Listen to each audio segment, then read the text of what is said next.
Thank you so much for watching TV 47. Time now for the People's Court. My name is George Maringa, of course, on the show with Victor Muyakane and Linda Alela. Now with me here as we discuss the universal health coverage at the backdrop of the launch by President William Ruto. Tonight I'm joined by Wycliffe Ogenya to my extreme right. He is Secretary General of CHESOA, that is Community Health Services and Development Officers Association. To my right here is Lillian Mutua, Head of Health Promotion in Nairobi County. Ladies and gentlemen, thank you so much for joining us. You can use the microphones for this conversation, and it is great to have you. Thank you. Thank you for having me. Brilliant. Now, the launch yesterday by President William Ruto, Dr. William Ruto, came at the backdrop of so many promises, especially in the health sector. And I'll begin with you, Lillian, perhaps. From what you saw yesterday, of course, there have been feasibility tests, there have been, trials here and there, and what we saw as the culmination. Do you think that perhaps this will be the ultimate, silver bullet in the journey towards UHC, having seen how we've grappled with healthcare in this country? Thank you so much. What I'd say is that having been tested and tried, I think we are on the right path. Okay. And what we are doing about universal health coverage is also taking health the right direction. First of all, integrating health into community services and also helping the citizens understand that health is a personal responsibility as an individual, as a family, as a community, and then as a nation. When we look at health, we only don't look at health when people are sick or ailing. We start looking from when we are well, and we need to know what we need to do for us not to get like the communicable diseases, the non-communicable diseases.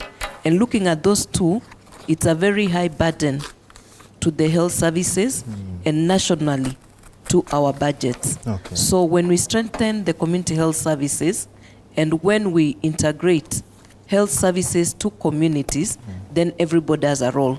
The first role is about prevention. The second one is promoting healthy lifestyles.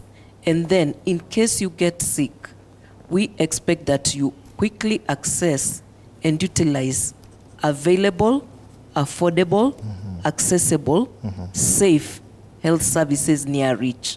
And where does this start? It starts from the community, then to the next level of facility, to the highest. Okay. And we expect to get optimum care. We expect to reduce our burden for budgeting in the curative. Okay. So we are squarely looking at preventive, promotive health, and also strengthening rehabilitative services and improving the care when we are in the health facilities. Brilliant. Thank you, Lillian. And we'll come now to the merits and, deeper analysis of what, we shall be expecting moving forward. Wycliffe, I wonder, do you believe that, these people have been trained, your colleagues have been trained to the expectations that they require in terms of what they will be going to face and handling in the communities?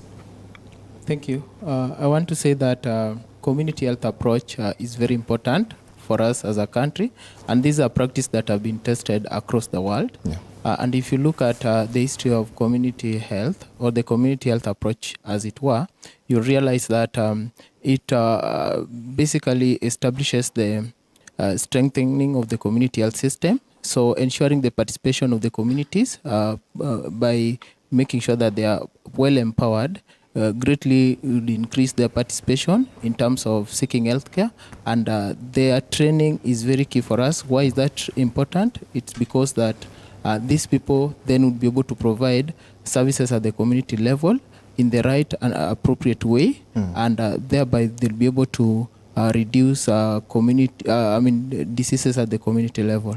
So the step by the president and of course by the Ministry of Health to ensure that the community health promoters are well recognized, and also, of course they are facilitated by way of providing them with the kits, the tool they need to be able to perform this task at the household level, go a long way in ensuring that we reach we achieve the UHC as it were. Thank you.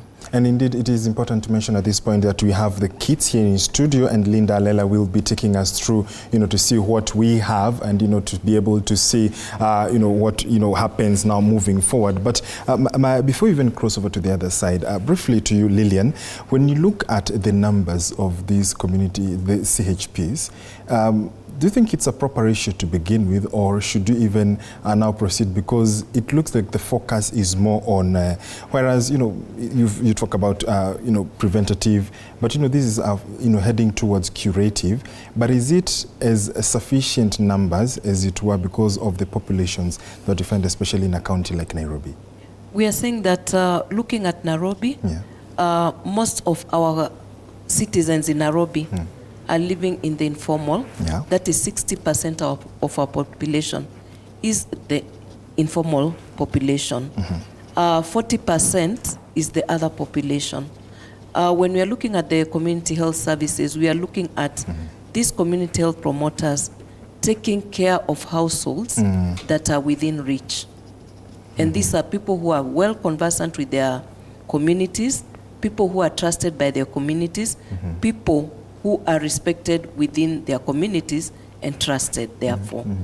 And why we say that it will work is what they are giving is not really medication, but the first point of care. In our community setups, even traditionally, you know that even traditionally we have our own caregivers within our households, but these people don't have enough information. These are not people who understand the referral pathways, so that, for example, if someone had an accident, who is the next person to be responding? It's that person at the facility, which is at the community, that is the community unit. So our services begin at the household, in the community, that is the level 1 of health services. Then we go to the other, which could be a dispensary, a health center, a hospital, and a referral hospital. So when the CHPs or the community health promoters are at the community level, if you do not know how to make a decision of whether you need to go immediately for attention in a hospital, this is someone who is within your community. You can always talk to them, ask them for advice, and let them know what you are having. Maybe yourself, a member of the community, a member of a household, and they'll be able to refer you and link you appropriately. Because they know, maybe if it is someone who has a broken limb, they know how they can do the first aid, maybe to avoid more injury to that limb, and they will immediately, like in Nairobi, call the Emergency Operations Center, where an ambulance can be dispatched to the community. They can also be able to link with other administrative providers or other line sectors that can swing into action, because they are integrated not only to health, but also the multi-sectoral approach. So it will be a very good game changer, where number one, what we are looking at is the affordability of health services, the utilization of the services, and access to the nearest facility. Because you find people go, even someone has a cough, they land in a county referral hospital at the waiting bench. Then there's another person who has come maybe with very severe illness or even an accident, who needs to be attended immediately, and this person would have been attended at a level 2, which is a dispensary, or a health center at level 3, and this person now is waiting in a county referral hospital. So they are also able to inform their communities, educate them, refer and link them. And they are also doing community surveillance for other diseases like polio, for TB, for malnutrition, and the rest. Absolutely, and we'll be coming to you, Wycliffe, to look at more, the merits and demerits of it all, looking at the in-depth of it. But I want to throw you to Victor Muyakane. Victor, over to you. You have a guest, and, we look forward to getting their perspective. I want to hand it over to you, Victor. Thank you, George. Good people, with me in my section of the studio, I have Dr. Amakove Wala. who's here with us. She wears many hats, but today she's here as a health systems strengthening expert, among other things. Yes. Karibu sana. Thank you very much, Victor. Right. Plain and simple. What we're talking about, the CHPs, the UHCs, all of them sit in a healthcare system. So paint a picture for us, for the viewers who are watching tonight, what a healthcare system should look like for a country like Kenya. Yes, so in terms of the healthcare system, we look at ideally 6 pillars that are well defined by World Health Organization. And this means that if you're building a structure, if one pillar is missing, then the whole structure really becomes very vulnerable to collapsing. So in the health system, we talk about the people. So that's the human resources for health, including the community health promoters who are being kitted the other day, and which is a very great step towards ensuring that health, which is defined in WHO, is not just the mere absence of disease, but everything holistically, including mental health. Then the second pillar we look at is the money, so the resources behind the system. So healthcare financing, when you talk about the kitting of these community health promoters, how are we going to sustain the kitting of them, or how are we going to sustain the referral system to the other health facilities? So that's, the money is really, really important.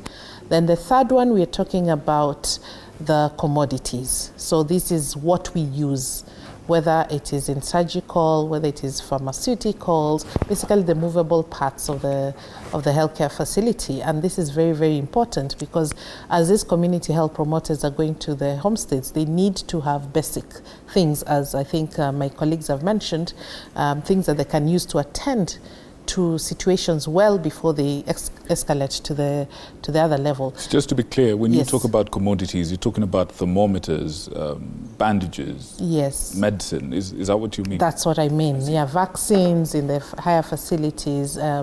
So basically the items that you use to get people better.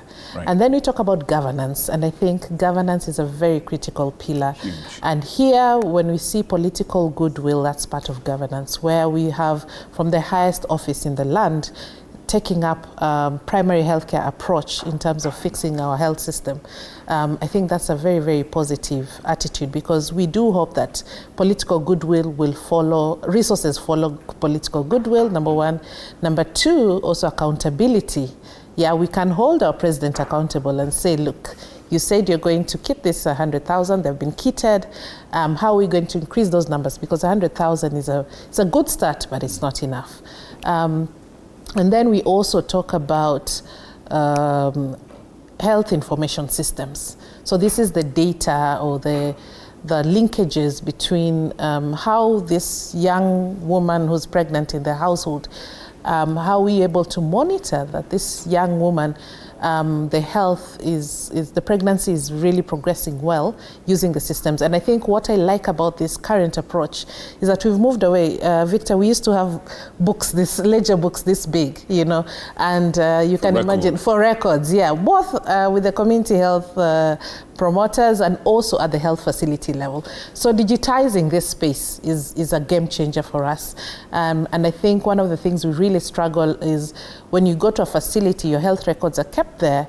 If you need to go to another one, you start all over again. So this is, the health information system is a very, very big game changer. So Victor, as I've mentioned, if those, and there are others who add research, because we have to learn from models that we've rolled out. For example, this model that we're rolling out, we need to have the baseline, we need to collect information during the execution, and maybe at the end of 1 year, we need to come back and say, did what we set out to do, what are we seeing? Do we need to adjust in one place or another? We get feedback from the community themselves, from the promoters themselves, from the facilities, from the public at large, because it's through that we keep on refining the model and keep on growing. So with that, you have a very holistic approach towards fixing or towards ensuring that your health system is running efficiently.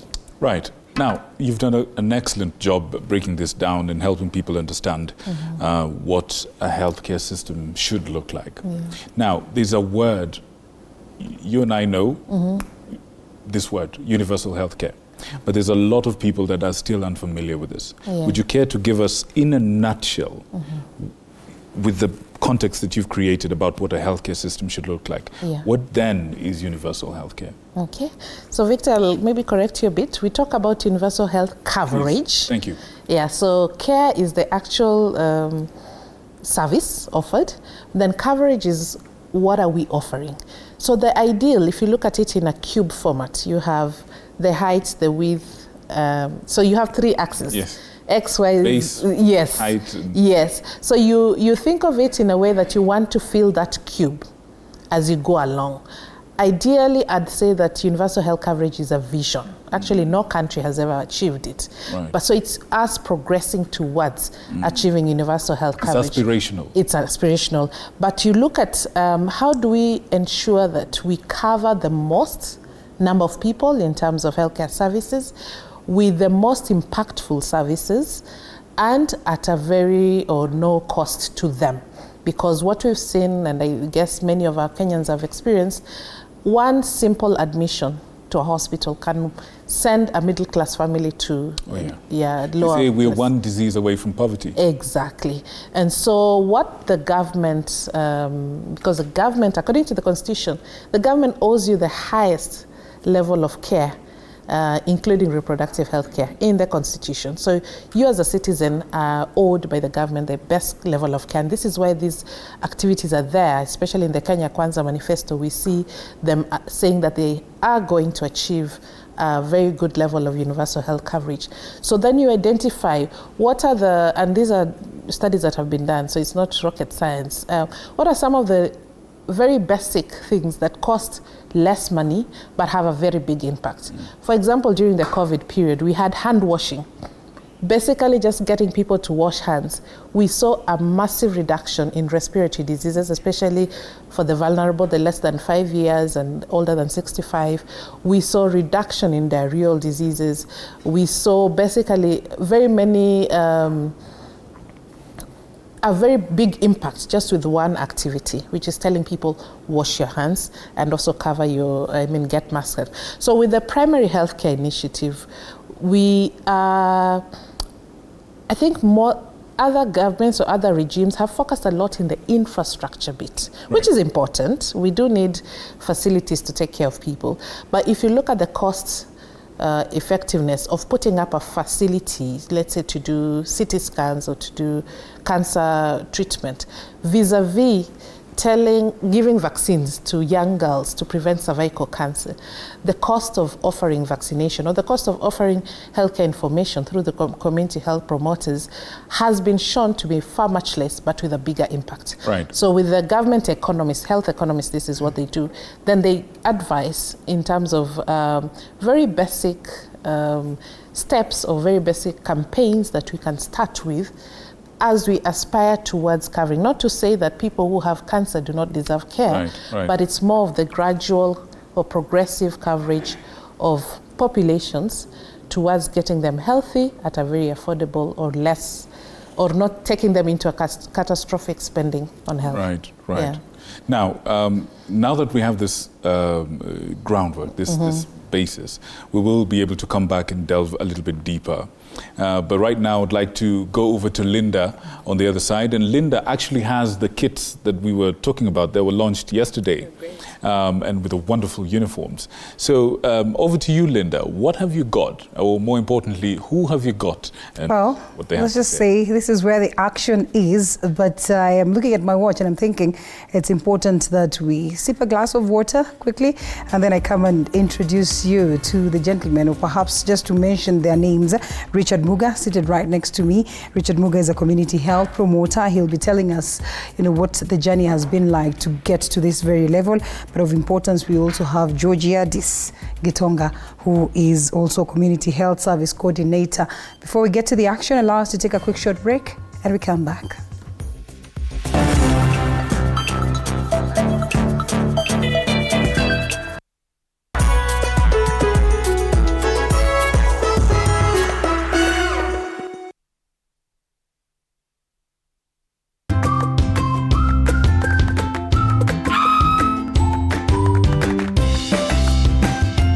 Let's clear pimples. Step 1. Acne's Creamy Wash.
All right, welcome back to People's Court, and we get to that bit where we understand what the kits are all about. But even before that, allow me to once again acknowledge the presence of Richard Muga as well as Georgiades Gitonga. Gentlemen, thank you so much for creating time to be with us.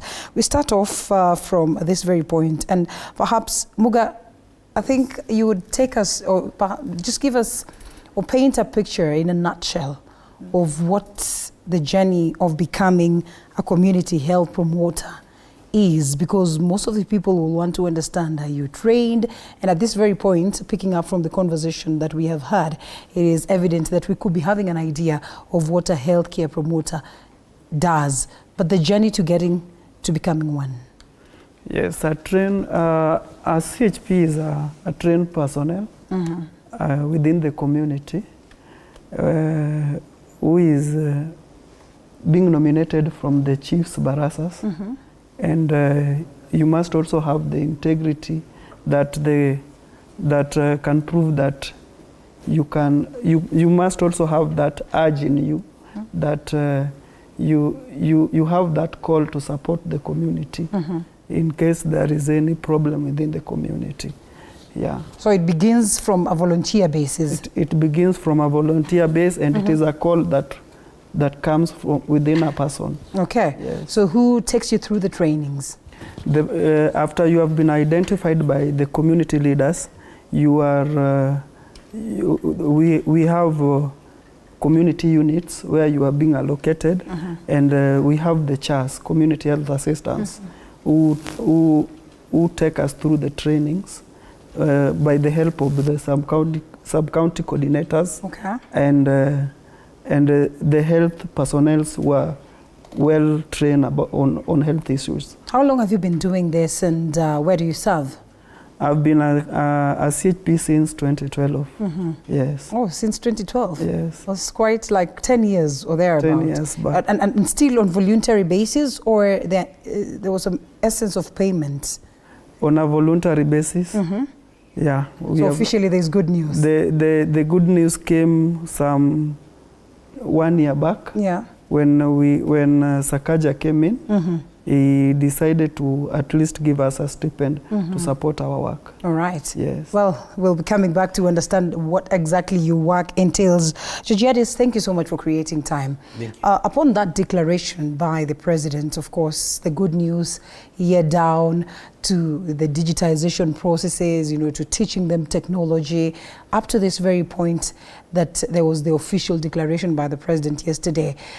There's been some essence of disquiet within the other, healthcare promoters or workers, perhaps, at the level of the county, at the level of the community. What would it take for us to attain that aspect of synchrony? Thank you, Dida. I want to take you back. Community health promoters didn't just happen like yesterday when the president flagged off the kits. Right. There's a Kenya Health Policy Framework of 2004. This one had indicated that there was a very big decline in the health indicators. Then the National Health Strategic Sector Plan 2 of 2005 to 2010 formed the community health services. And that's when now, previously they used to be called community health workers. subsequent regimes changed to community health volunteers because these are people who are volunteering the services to the communities. And now they are being called community health promoters. So these are people who have already been trained. They have been offering their services in their communities. Like my brother Richard has said, these are people who are selected or elected through the chief's barazas. Then they are trained. The community health promoters are not working in isolation.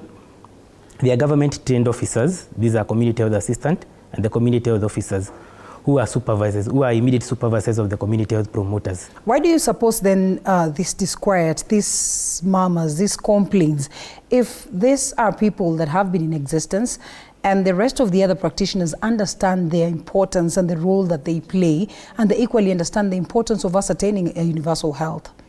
The role of the community health promoter is basically preventive and promotive healthcare. They are not treating. And like head of promotion, Ririan said, their basic role is preventive and promotive. We are trying to prevent, promote, and protect, according to the Ministry of Health. So there shouldn't be any disquiet. These are people who are doing preventive and promotive healthcare, and their sole mandate will be referral. Yes. Okay, and perhaps to come back to you, Muga, to understand 2012 Yes. up to this very point, just exactly what is this that you've been doing? No level, no essence of treatment? Actually, our work is to advocate for health services within the community and to refer the clients who have become sick within the community. Again, we do follow up to the patients who have been treated within the facility, and maybe they are supposed to be followed back in the community.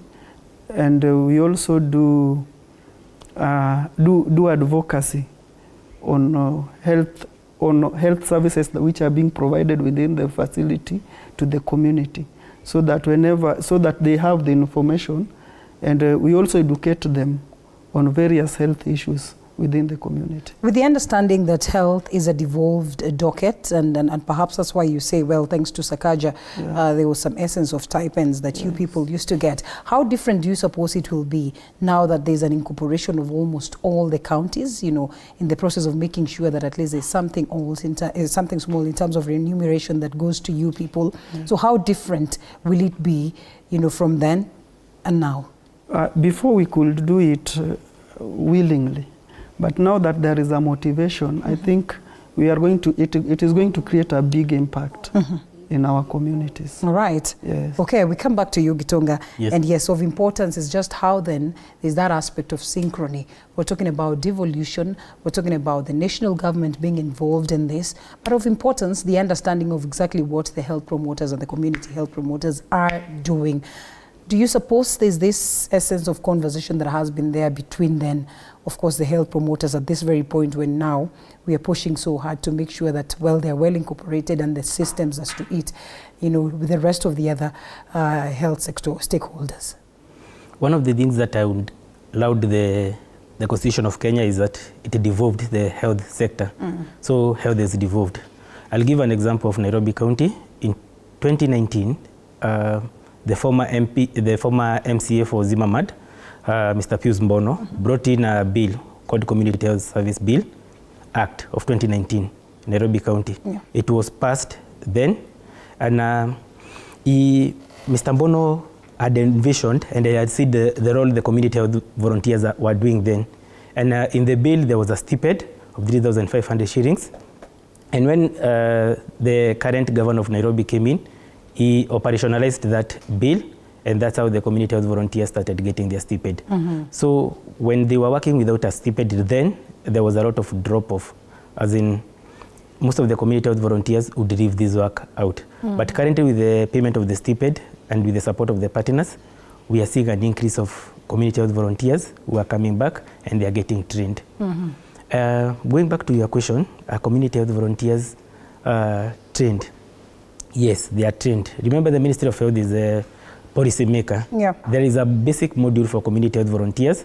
This is a module that has 6 modules that the community health volunteers need to be trained before they go out there to give services in the households. Then after that, there's a technical modules. There are different technical modules that these community health volunteers get trained on. There's a water and sanitation and hygiene module. There's ICCM, integrated communicable diseases. They get trained on communicable diseases. They also get trained on family planning and many other modules.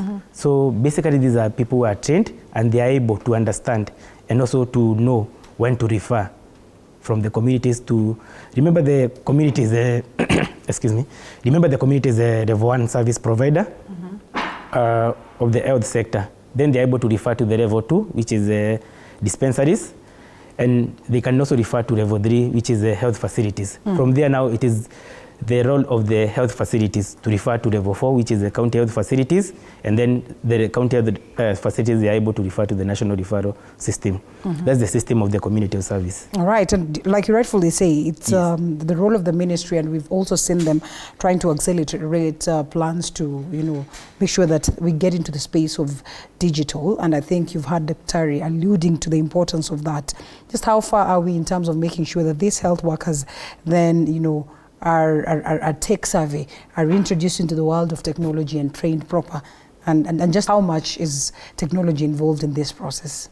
The universal health coverage, currently with the flagging off of the community health promoters kit, maybe the media were not able to know that the community health promoters were trained on the electronic community health information system last week. Yes, that is well known. Yes. This is how now once they go to the households, they will be able to report using their mobile phones, and the government has provided that for the mobile phones. Okay. And they have an app, the electronic community health information system, that they're able to get information from the households and register the households, and even the referral system is happening through the phones. Yes. All right. Quickly walk us through this, maybe not in depth, but perhaps just tell us what are we seeing on set? Yes. We come to now the in-depth. Yes, before us are some of the kits that we were provided for to help us make our work easier when we are providing our services within the community.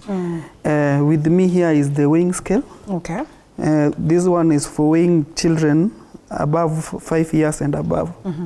And another weighing scale of the same work. And here we have the BP Lift it up machine. so that people can see, yeah? Yes. We know what it This is. one, yes. This can be like this, yes? Yes. And with me here is the BP machine for measuring the pressure. And with me here is a flask where I can carry something. And you don't want to open it for us to see. Some people would see you coming to them something that they are not aware of. Yes. And they start questioning. So a flask which I can carry water to drink when I'm on my duties within the community. All right. And here is a tin to help me carry some medication while I'm going to the households. Okay. So medication is given to you by the facility where I'm attached to. Okay. And here I have the glucometer for testing the sugar levels. Okay. The diabetes patient within the community. Again, I have the sharp box where whenever I've used my glucometer, I can keep my sharps here so that I can dispose them within the facility. All right. And that's a spotlight, which can help me at night when I'm called for the services at night. Okay. We work 24/7. Okay. Whenever the community has known that you provide the services of as a CHP within the community, you can even be called at night. When a woman wants to get services, even for maternity services, so we can use spotlight at least in the streets where there are no lights, security lights. It can support us. Okay. And we have the alcohol swaps. And here with me is a package of first aid kit with several things inside. Okay. It is good I show you. Yes. Okay. It has got several things. Okay, the basics. Yeah, the basics. The thermometer. Okay. The thermometer. We have the plaster tips. Yeah. We have the alcohol swabs, the sterile ones, and with me here are the MWAC tapes for identifying the malnourished children within the community, and I have even the bandages. Okay. In case of any injury within the community, we can do first aid for the injured one as we refer them to the facility for further services, and the cotton wool. Yeah. Okay. To help us when there is any injury within the community. Yes. All right, so every health, community health promoter is equipped with this? All the community health promoters are equipped with this. Okay. Yeah. We're coming back to you, gentlemen, shortly. Allow us to go back to George. George, I'm sure you must be having reactions to the same. And so we'll come back to you, of course, and understand some more in relation to at what point are you on duty? Can you do something else and at the same time, you know, just be a promoter, or you are there and attached fully? But George, to you. Thank you indeed, Linda, and a wonderful illustration by the CHP there on what to, you know, is in these kits, because we did see they were launched yesterday, and indeed, you know, some development and some growth that we've seen. I'm still here with Lillian Mutua, Head of Health Promotion in Nairobi County. We've seen, as well as Weekly for Kenya, Secretary General of JESWA. Lillian, you've seen, you know, what has been displayed over there. Of course, these are, you know, items and kits that you're familiar with. But at the deep end of it all, and at the end of the day, these CHPs are people who eat, they live in homes, they have families to cater for, whereas they have volunteers. How about their payments? Because this, you know, and you know, being able to meet their daily needs. Talk to us about that. Thank you. Just like Moka has just said, the CHPs are more of volunteers within their communities, and giving them what we are looking at, that is 3,000 at the end of the month, and with the promise of our Excellency, Honorable Sakaja, he said that he is going also to give them some medical cover so that they can also get quality services when need arises. But as volunteers, it's not only about the 3,000 shillings. Okay. Wycliffe and Gitonga will, and even Muga himself will agree that for Muga to have worked as a volunteer from 2012, not only being co-opted into the medical services, he's undergone other trainings. He and other volunteers within Nairobi have undergone different trainings on entrepreneurship, on financial management. Some of the volunteers have come up with self-help groups. Some of them have even registered CBOs. So there's a lot of even strengthening as individual, as groups, and we've even seen them do some very excellent work. There are those who have joined groups, they do catering. You can hire tents from them. You can hire even the public address systems from them. So they are empowered not just to be the way they were as volunteers when they were coming in, but to look at different skills, different capacities, and also help support and guide them towards a certain direction. We have those who are also a bit not very young, people who are maybe being selected to be CHVs at even age 40, age 50, because that is the person that the community trusts most as their community health volunteer. So we can see that these are people who are even influencers within their communities. They are decision makers for their communities. At times people look at the community health volunteers as a lowly person. They are not. We even have religious leaders between them. We have people who are working in maybe the small, the industries. We have people who are SMEs and they are still volunteers. So being a volunteer, being a CHP, is not a lowly person, but as Muga correctly put it, it's a call. Maybe you aspired to be a doctor, your grades didn't allow you to. Okay. Maybe you aspire to be a nurse or to be a medical technician and you are not able because of one reason or another. But once you get that opening coming up, we've seen some of them come up with very excellent, innovative ideas in the community. Yeah. Some support excellent support groups, like for people with hypertension and diabetes. They've put the young mothers or women of reproductive age Yes. into support groups for breastfeeding, for nutritional advice. So they are really bringing up that promotional aspect of health within communities. They work very closely with the schools. They work very closely with the churches. So it is a whole spectrum of health in the community. Okay. Thank you. Indeed. And Wycliffe, before we get to there, I'm even seeing feedback from Motuku Fred on X saying, hashtag Afya Nyumbani will work with CHPs like Muga and CHEWs like Gitonga and Wycliffe. Hashtag Daily Report. We thank you for your feedback. Keep it coming. Wycliffe, when you look at now because your body, your association is sort of a supervisory role. When you look at the training, whereas this is, volunteer work. At the end of the day, we are looking at quality, universal health care. And at what point do you then distinguish that perhaps when someone shows up in the event of, offering their services as a volunteer, they understand that perhaps in this community, in this household, patient X, like, Lilian Mutua here, may have issues with tablets and medicines that have sulfur, so that then you do not end up even causing more harm, to be able to understand completely the broad, healthcare needs that, communities that they serve in, have. Okay, thank you for the question. I'd want to say that in this space of community health, we are looking at preventive, Yes. promotive, largely. So we are not focusing on curatives. It is important to note that communities have the innate capacity to handle their health issues. Okay. And as such, there is something that is already happening at the community level.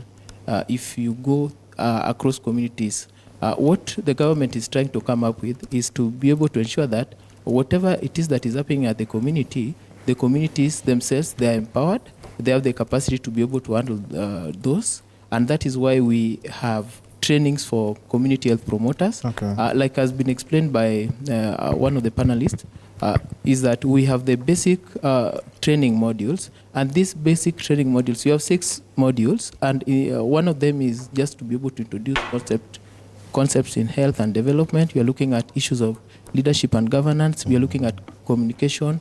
We are looking at whole issues of health promotion. We are looking about basic health care and life-saving skills. Like, let's say someone has been bitten by a snake at the community level, and you're looking at a very remote rural area. There's something that the communities basically ought to do without endangering. And then when you look at the technical modules, the issues of water and sanitation hygiene, you are looking at, if you can all go back to the COVID era or the 2019, 2020 for us, Yes. you'll be able to see for sure we had interventions such as hand washing that reduced so many cases of disease at the community level and at the nation at large. So what we are saying is that we are having people who are trained to be able to handle issues at the household level, and that their focus is not going to be curative. So any other case that they are going to identify, for example, if you're looking at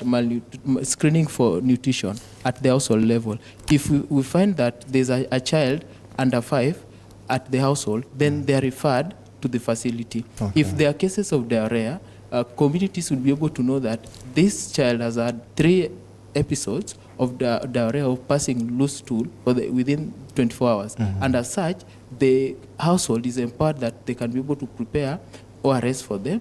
And then once that has been done, then they are referred to the health facility. Remember, there are facilities that do not operate at night, Okay. and they are in rural parts. So if nothing is done to this household, then it means that we have a possibility of losing a life here.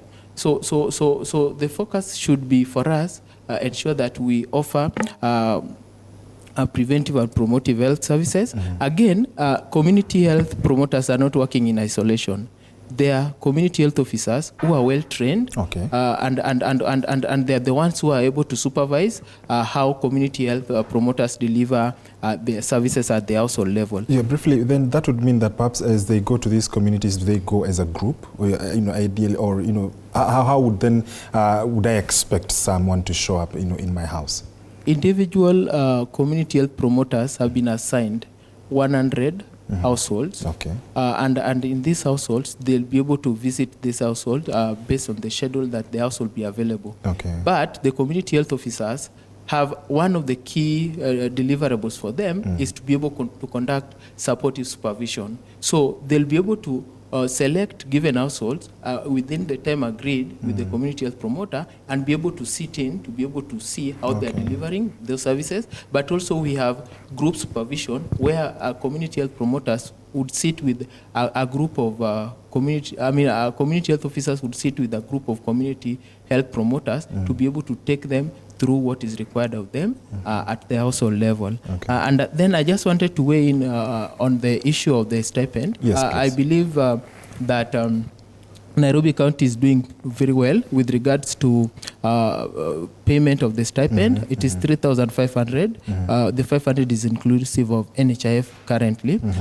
We've been able to see in terms of reporting rates, they have increased. We have low attrition rates currently. And we also know for sure that in Nairobi County, no county employee is paid before community health promoters are paid. So the governor, His Excellency Governor Sakaja, has made a deliberate effort to ensure that CHPs are paid ahead of the rest. I also know that the president was, during the launch of the kits, he committed that the national government will be able to match a shilling for a shilling. So if the county, for example, the county of Nairobi is giving a stipend of 3,500, I believe that the ministry will also be able to chip in with another 3,500, and this will go a long way in ensuring that we motivate the community health promoters. The other thing that we are probably also looking at is in terms of having a career path for the community health promoters. So that it doesn't end up that. Yeah, so that some of the community health promoters would ideally transition into even becoming community health assistants and community health officers. We are aware Nairobi County has 50 community health promoters who are already trained at Kenya Medical Training College through the support of the Ministry of Health. And I know that they will be able to get priority in terms of employment. When we are having employment for community health officers and community health assistants, they'll be able to get priority. And I want to just say, because of the nature of the association, we have the national, we know that 1,200 community health promoters were funded by the Ministry of Health to go at KMTC. So we are talking of people who are well trained. We are talking of people who are well supervised and supported to deliver on their mandate. Because training and the skills is what was the. You want to chip in? Yes. 30 seconds, please. Yes, and I would also say that we now have the primary care networks that are being established in the 47 counties, and the community health promoters come in very handy because they are registering not only household, but also the individuals, and also looking at the financial capability within the household. So they are really coming in handy, and they are also part of the strengthening of the referral and linkage to services throughout the 47 counties.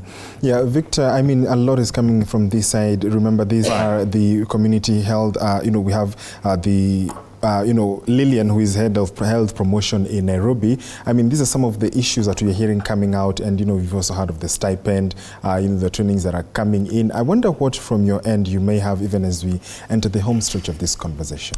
Yes, indeed. And can I just say, our guests tonight have given us a rather comprehensive perspective on the subject matter. Absolutely. And I hope the people at home appreciate this. I hope this is exactly the information that you need to help you. Thank you. Absolutely.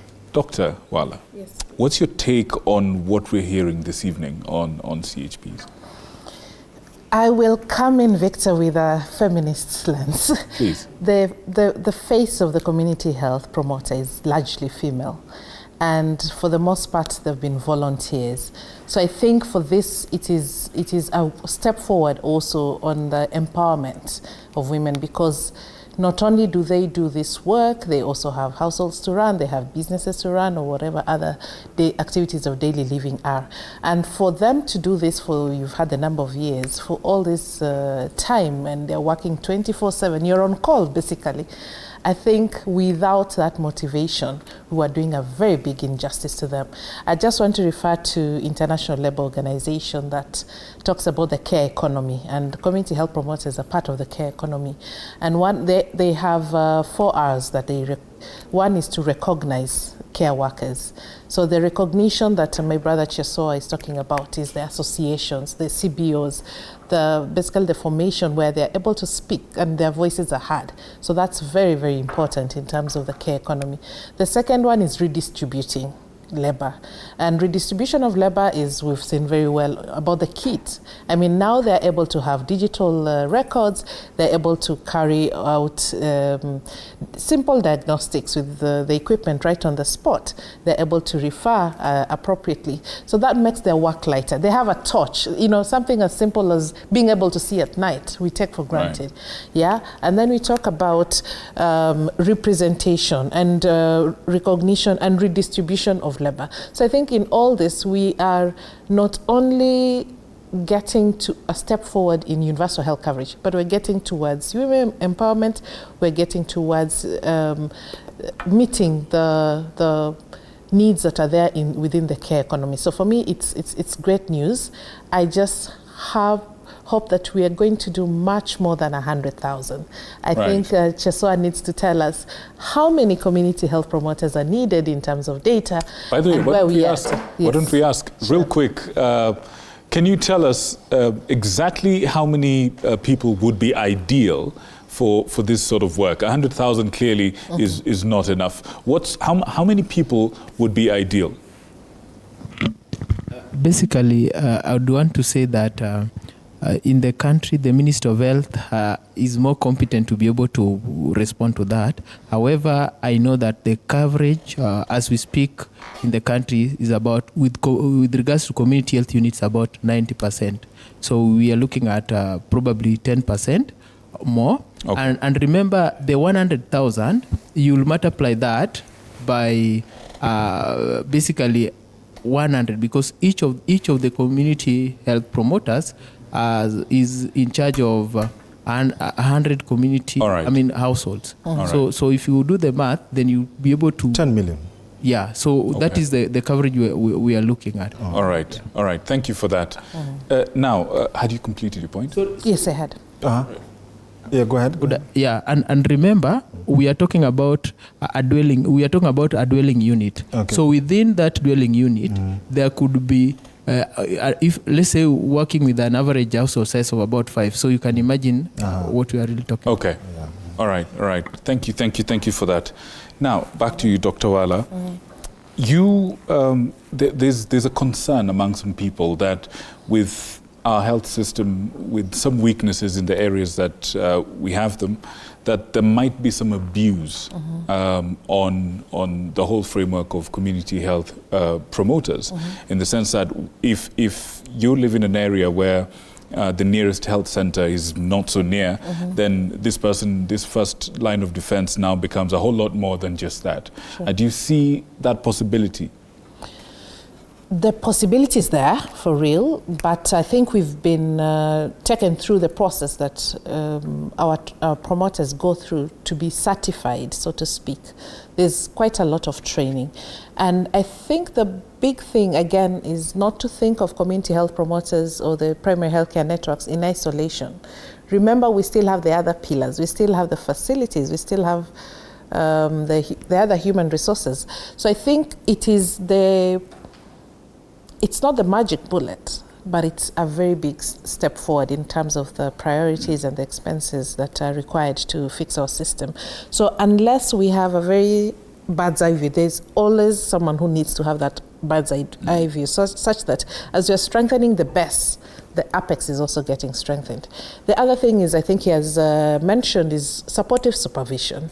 So again, these are not qualified, so to speak, health workers by themselves. They're just the first line of defense. And so within their training, they're trained to know to what level, because there's some intervention that you can, push that does more harm than good. So I think with that particular training, with refresher trainings, with feedback, with and those... to know when to refer up. Exactly. And just the fact that each of them is under a community health a CHA or an officer who's overlooking that. When we get that system working, then we do not have to fear about the abuse on the bottom. Fair enough. Now, you, among many other things that you do, you actually are a health systems strengthening expert. Sure. Real quick, our health system, where are the gaps? Where are the areas of weakness, and therefore what needs to be strengthened? Our health system has a lot to be fixed.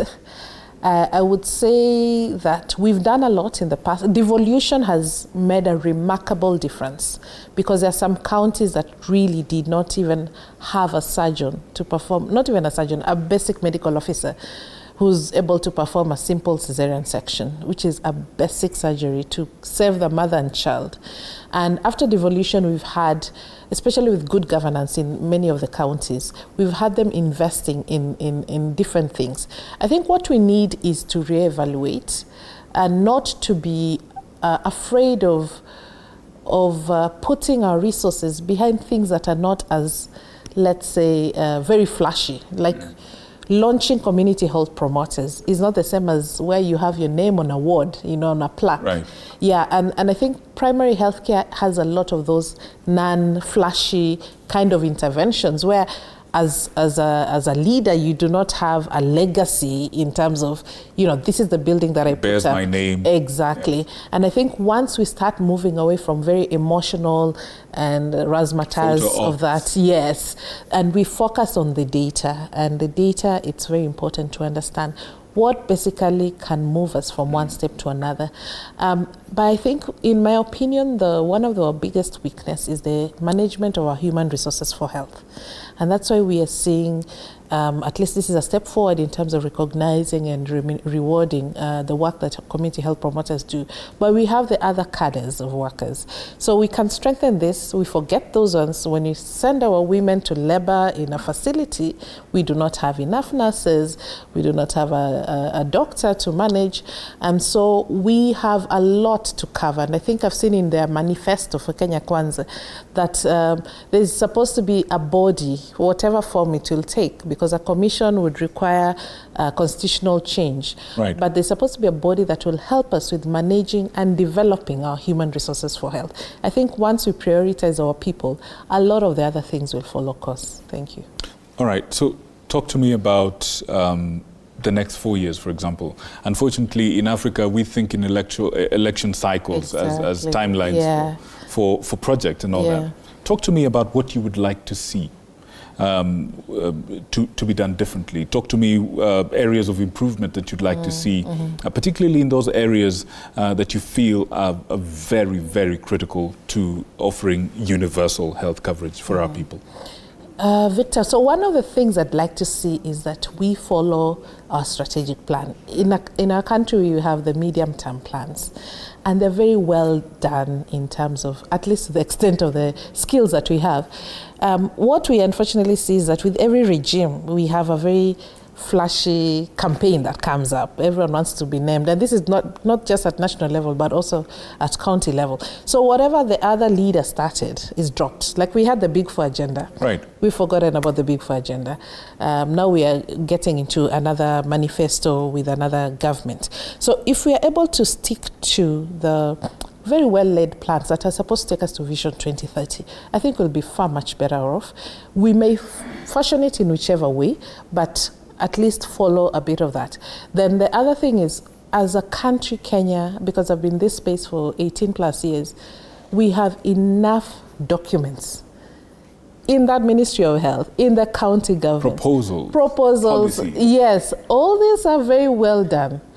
How do we implement it? Excuse me, because that is where I see the gap, where we have documents, someone else will come and say, okay, we need another document. We've not even implemented this particular document. So if we were just to get 30% of what we put down in those documents, we would be far much ahead, because we are not discovering something new. Community health promoters have been there in whichever term that they were being called before. We just need the political goodwill and the resources to follow the best laid plans that we already have. Right, and just before I let you move to Linda, there's a concern among a lot of people that a lot of the key aspects of our healthcare system are actually donor funded.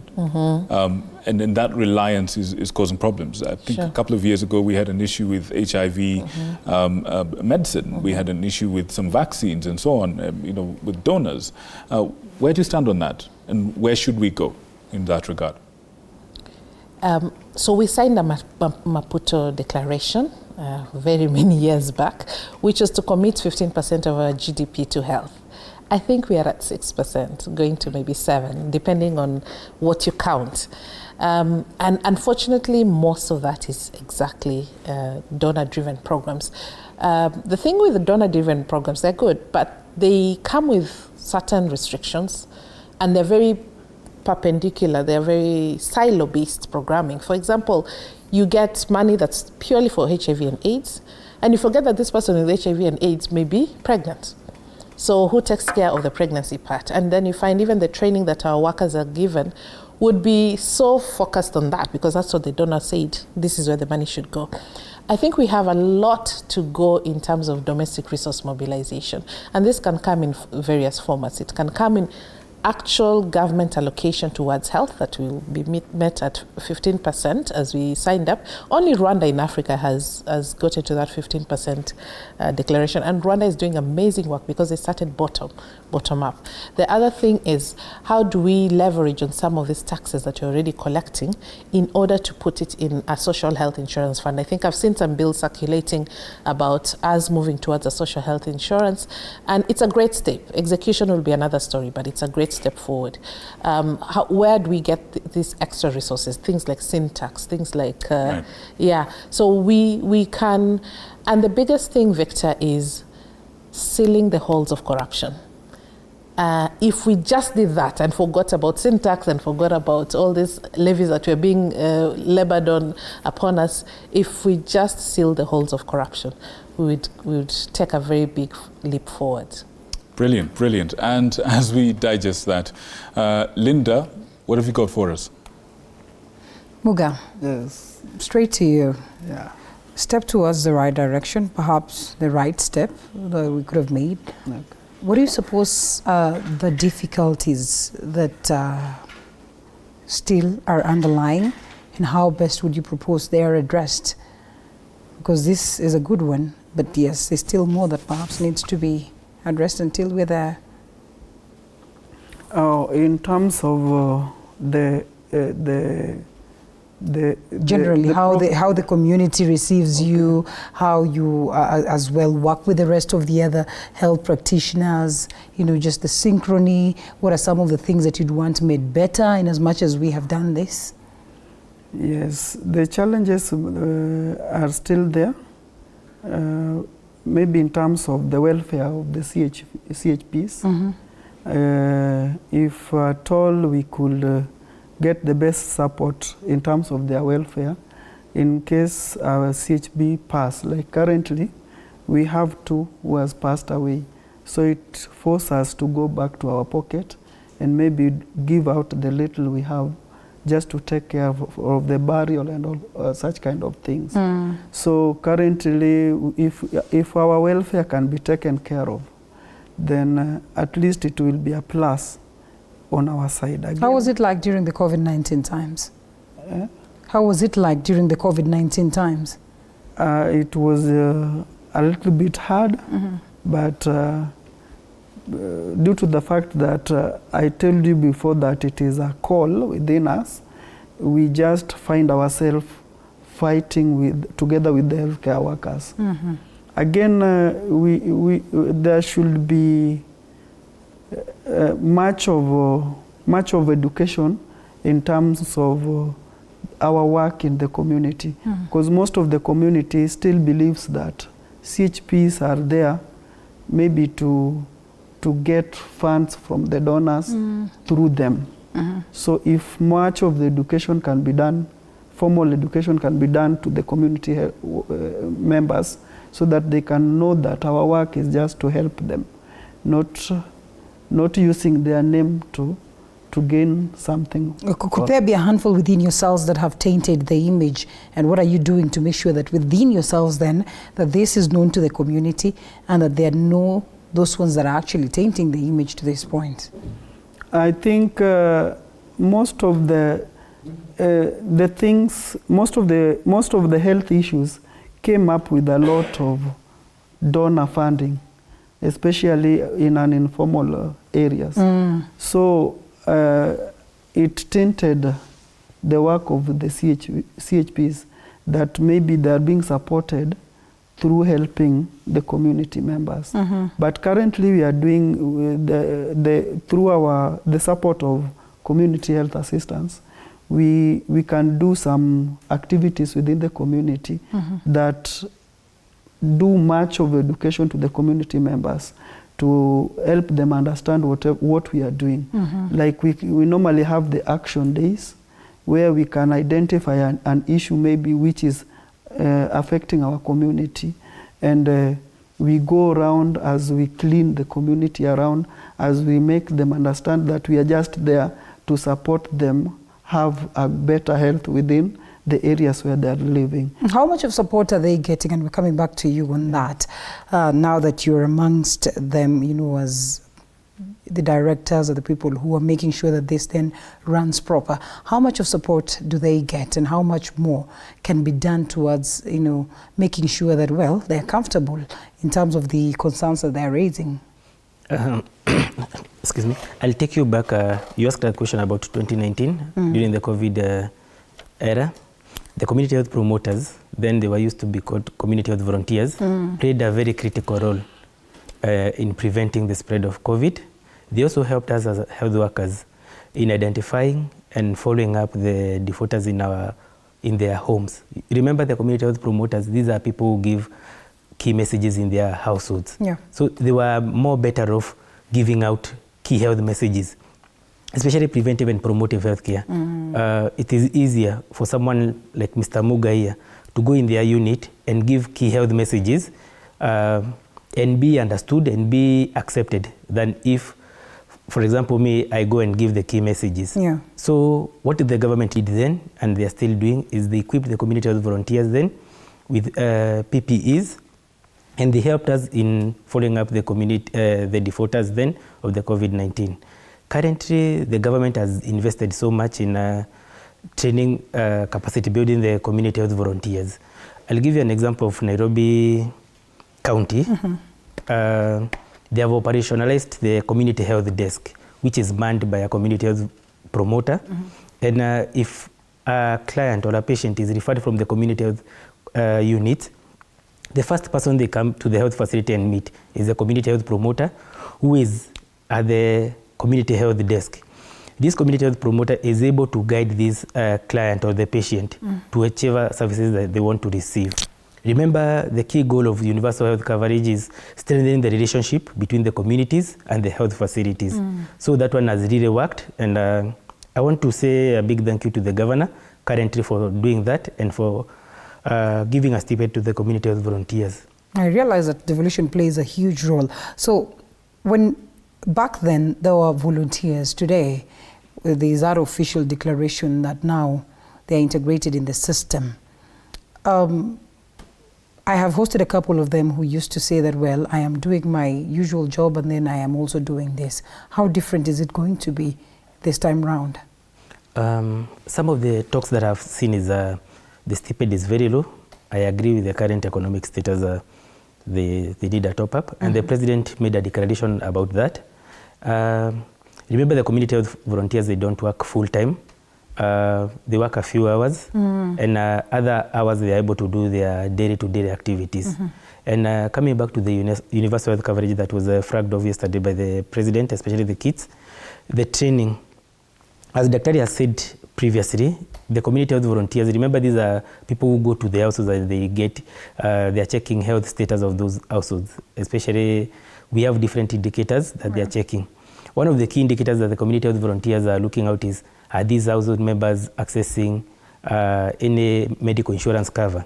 If they are not, then it is the role of the community health volunteer to encourage that household head or the household member to go and get a NHIF. So with the NHIF, if this household member gets sick, then they are able to access affordable, cheap and quality healthcare from the different health facilities that are within our county and all over the country. All right. Yes. So you can do what it is that you do on the side, but at the same time handle this.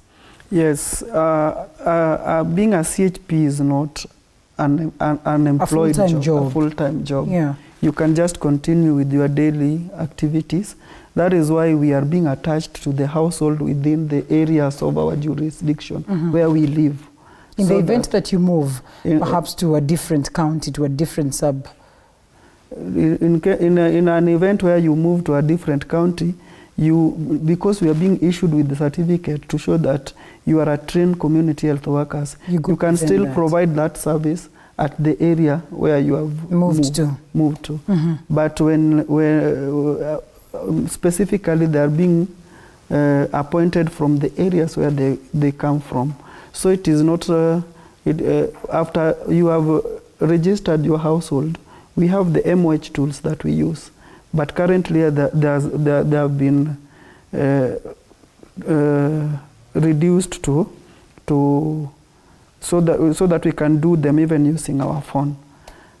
So, we have the MOH tools that help us identify the members who are living around the areas where we are.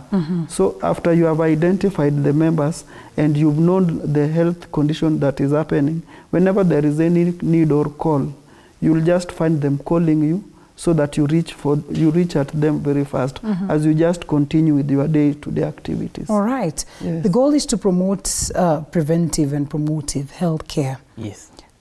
What will it take for us to get to that level if, well, the very same ones that are right in the ground and not full-time, what will it take for us to get to a point where the community will understand that you don't have to wait until you're sick, so that you go and get access of healthcare services?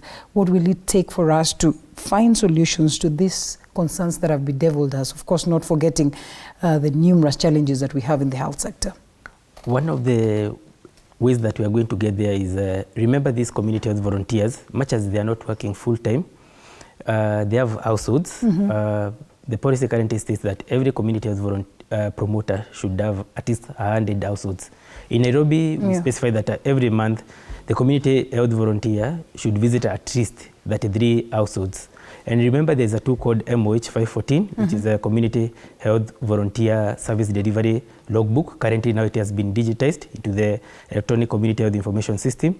So wherever they are going to these households, they give key household information. And there are different indicators that they are picking. So within a span of 3 months, every household will have received preventive and promotive health care messages from the community health promoter. Yes. All right, incredible. George Maringa, time is moving very fast. Back to you, so at least we can get the parting shots of your guests before we close it. Absolutely, and indeed, pertinent points that have been raised are important and valid, conversations that we are having. And I could see my guests on this end. I'm still with Wycliffe Ogenya. Perhaps I'll start with you. I could see you nodding, to some of the reactions and the remarks that are coming from the other side of the studio. Okay, thank you. I just wanted to emphasize in terms of what the community health promoters faced, especially during COVID-19, we realized that there was some gap that probably needed to be fixed. And currently, with the kids, we are already seeing that. That is the personal protective equipment for the community health promoters. Largely, most of these were being procured healthcare workers, but in most instances, we probably kind of forgot the community health promoters. Then there is the other issue that Muga spoke about with regards to funding. So community health has been largely funded by the donor partners, and we are happy that now we are seeing a scenario whereby the counties, the Ministry of Health is ensuring that they are able to fund, to bring funding, and that will be in good direction. Again, with regards to reporting tools, we have been told about the electronic community health information system that is being launched. Currently, we have counties that have trained. Almost all counties have had sensitization with regards to this.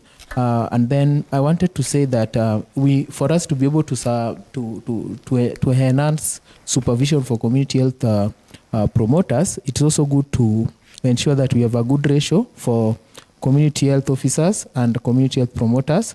Currently, we have about 3,500 employed across the country. We still have a gap of about 6,500 community health officers that need to be employed. So we are looking again at the bills that are coming up in Parliament. We are looking at the PHC bill, that is the primary healthcare bill, and we see this is will also entrench the legislative framework for us to be able to achieve the coverage. Your closing remarks?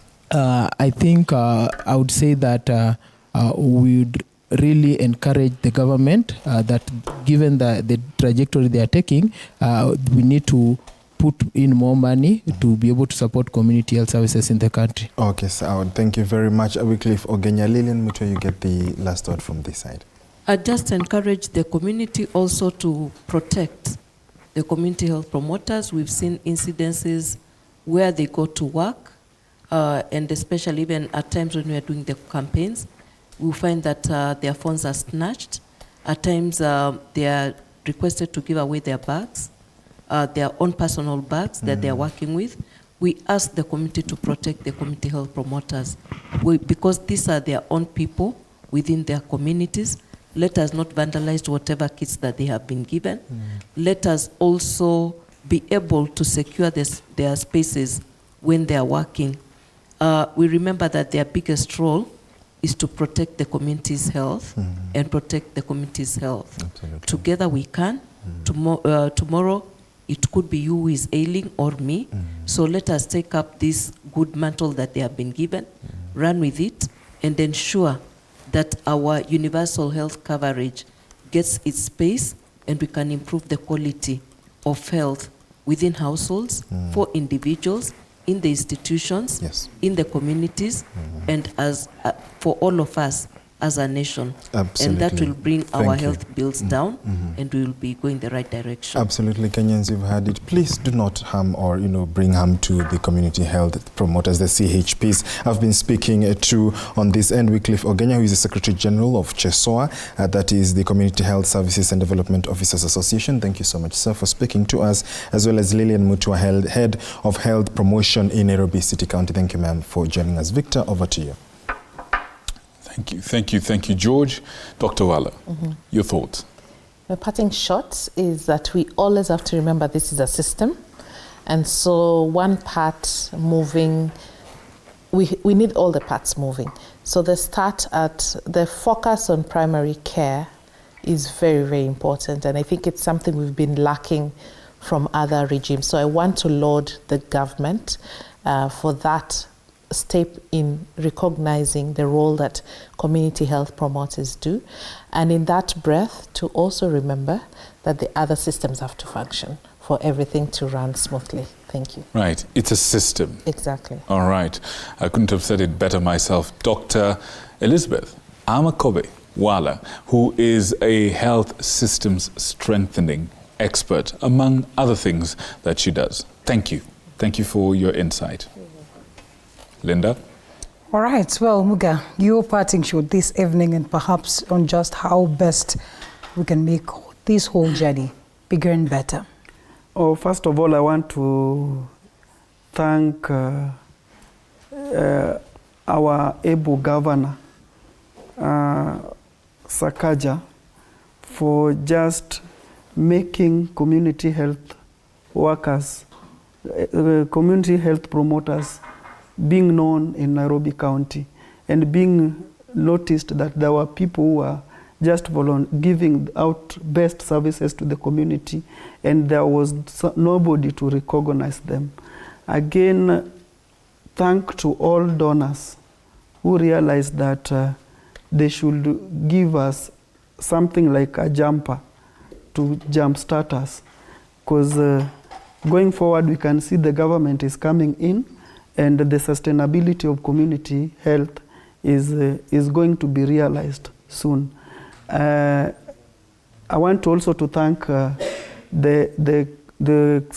county coordinators, our Madam Judy, who has also stood by us, who has always encouraged us to this extent, where community health promoters can now be called even in a TV station to come and present their issues.